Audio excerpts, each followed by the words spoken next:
Gangadhar Nellore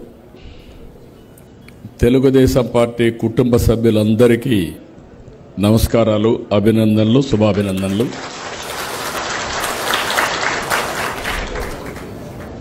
after a long time 8 నెలలు గవర్నమెంట్లో పడిపోయి మళ్ళీ ఈరోజు కుటుంబ సభ్యులను కలుసుకునే పరిస్థితి వచ్చింది. మిమ్మల్ని చూస్తే కొండంత ధైర్యం వస్తూ ఉంది.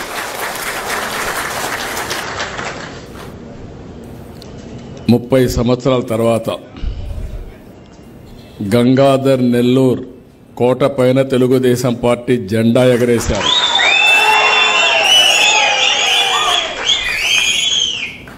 ఎప్పుడు కూడా నా దగ్గరికి వచ్చి పేదలు అరిసేవాళ్ళు. నా ఆవేదన నేను చెప్పేవాడిని, ఇంకా గెలవలేదేంటి గంగాధర్ నెల్లూరు అని.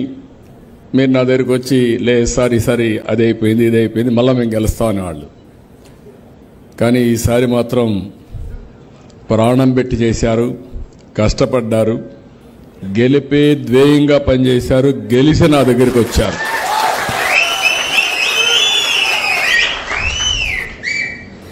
After a long time Chittoor జిల్లాలో కొంచెం పక్కన గురి తప్పాం, కానీ తంబళ్లపల్లి, పుంగనూరులో ఇక్కడ మాత్రం అన్ని సీట్లు మనమే గెలిచాం. రాష్ట్రం అంతా గెలిచాం. రాష్ట్రంలో మనం ఒకసారి చూస్తే వైనాట్ 175 అన్న వ్యక్తులు, కుప్పం కూడా మా లెక్కలో ఉందని చెప్పుకున్న వ్యక్తులు ఇప్పుడు రాబోయే రోజుల్లో వైనాట్ పులివెందులనే పరిస్థితికి వచ్చాం. అక్కడ కూడా సరిగా చేస్తుంటే సీటు మందే. ప్రజలంతా ఒకటిగానే ఆలోచిస్తున్నారు. అక్కడక్కడ కొద్దిగా మన నాయకులు పూర్తిగా మోటుకోవడంలో కొంచెం ప్రాబ్లమ్స్ వస్తున్నాయి. నాకు కూడా తోస్తున్నాను, కానీ అప్పుడప్పుడు కొన్ని ప్రాబ్లమ్స్ వస్తాయి. అయితే మీరందరూ కూడా అందరూ ఉన్నాం. నన్నైతే మీరు చాలాసార్లు చూసుంటారు చిన్నప్పటి నుంచి. ఎందుకంటే చిత్తూరు జిల్లాలో నేను క్లోజ్గా తిరిగాను కాబట్టి, అంచెలంచెలుగా ఎదిగాను కాబట్టి. పార్టీ పెట్టినప్పటి నుంచి అనేక రకాలైన సమస్యలు మనం ఫేస్ చేశాం ఈ జిల్లాలో కూడా. ఒకప్పుడు 15 సీట్లు 14 సీట్లు మనం గెలిచాం. ఆ తర్వాత నిన్నే మళ్ళీ 2 సీట్లు పోయినాయి. మిగిలినప్పుడు 7, 6 అట్లా కుడి ఎడమగా వచ్చేటివి. కానీ ఈసారి మనం ఎన్నికలు పకడ్బందీగా చేశాం. అభ్యర్థుల ఎంపిక కూడా సక్రమంగా చేశాం.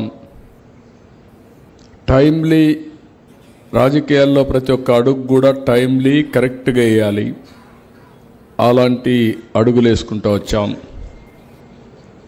కడాని మిమ్మల్ని, నన్ను, అందరినీ కూడా ఎన్ని ఇబ్బందులు పెట్టినా, ప్రాణాలు పోయినా పర్వాలేదు, కానీ మేము మాత్రం సరెండర్ కామని గట్టిగా చెప్పి పోరాడాం. దాని ఫలితమే ఈరోజు చూస్తే 57% ఓట్లు పడి 93% సీట్లు గెలిచాం. ఇది ఒక చరిత్ర.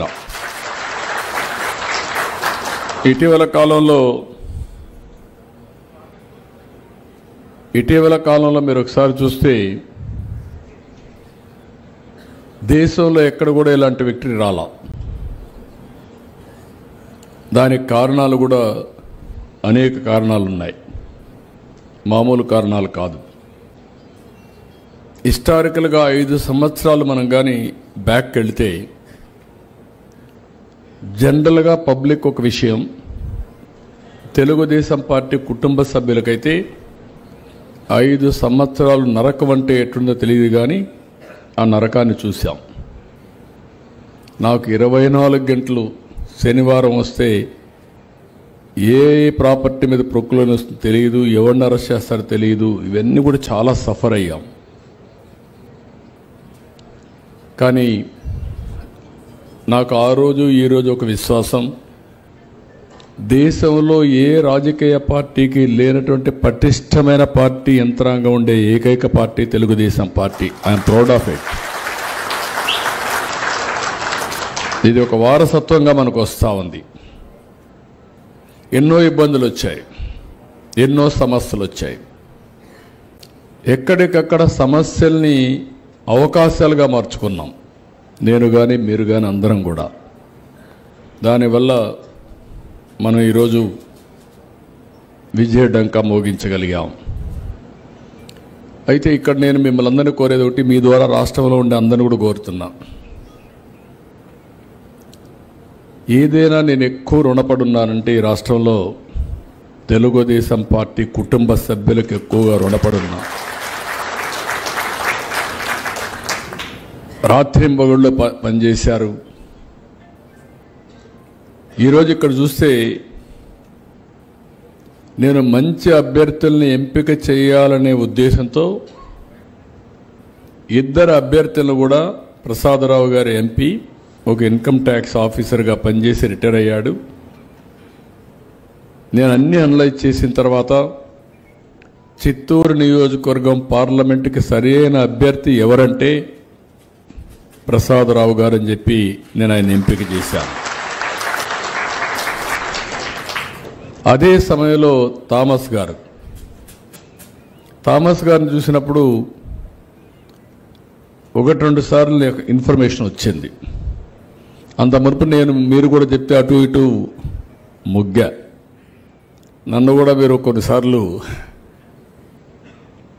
అటు ఇటు తిప్పారు. దానివల్ల కొన్ని ఇబ్బందులు వచ్చాయి. థామస్ విషయం వచ్చినప్పుడు నేను ఒకటే ఆలోచించా, ఈ నియోజకవర్గంలో గెలవాలి అంటే, మళ్ళా తెలుగుదేశం జెండా ఎగరేయాలంటే థామస్ ఎగరేయగలుగుతాడనే అఖండమైన అచంచలమైన విశ్వాసంతో నేను ఆయన పెట్టాను. అది ప్రూవ్ అయ్యింది. ఇక్కడ నేను మిమ్మల్ని కోరేది ఏంటంటే, ఈరోజు మనందరం కూడా గుర్తుపెట్టుకోవాల్సింది, ప్రతిపక్షంలో ఉన్నప్పుడు నేను పదే మీకు చెప్పాను, ఒక మాట చెప్పాను, మీకు అందరికి చెవుల్లో ఉంటుందిగా, రింగ్ అవుతా ఉంటుంది నేను చెప్పిన మాటలన్నీ.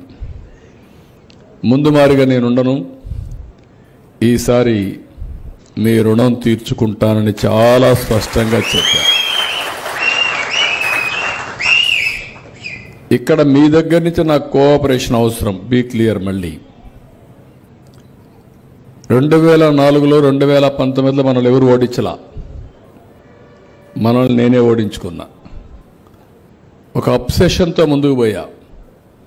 ఏంటి, ఈ రాష్ట్రాన్ని బాగు చేసేయాలి, రాత్రే బాగైపోవాలి. బాగు చేశాం. చరిత్ర మీరు చూస్తే 95 నుంచి 94 నుంచి తెలుగుదేశం పార్టీ 2004 వరకు మనం తీసుకున్న నిర్ణయాలు, అప్పుడే ఆర్థిక సంస్కరణలు వచ్చాయి, అప్పుడే ఐటీ విప్లవం వచ్చింది, అప్పుడే లేటెస్ట్ టెక్నాలజీస్ వచ్చాయి. అందులో భాగమే థామస్ కూడా, నేను బయోటెక్నాలజీ మాట్లాడితే ఆయన బయోటెక్నాలజీ తిరుపతిలో కోర్సులు పెడితే అక్కడ పోయి చదువుకొని ఎంబ్రియో టెక్నాలజీలో స్పెషలైజ్ చేసే పరిస్థితికి వచ్చాడు. అట్లా చాలామంది బాగుపడ్డారు. కానీ 2004లో తెలుగుదేశం పార్టీ ఓడిపోవడం అనేది జీర్ణించుకోలేకపోయాం. మళ్ళీ 10 సంవత్సరాలు అయింది. మళ్ళీ 2014లో మీరందరూ ఇది ఎందుకు చెప్తున్నారంటే, చరిత్ర ఒక్క నిమిషం ఆలోచించుకుంటే భవిష్యత్తుకి మనం ప్లాన్ చేసుకోవడం చాలా సులభం అవుతుంది.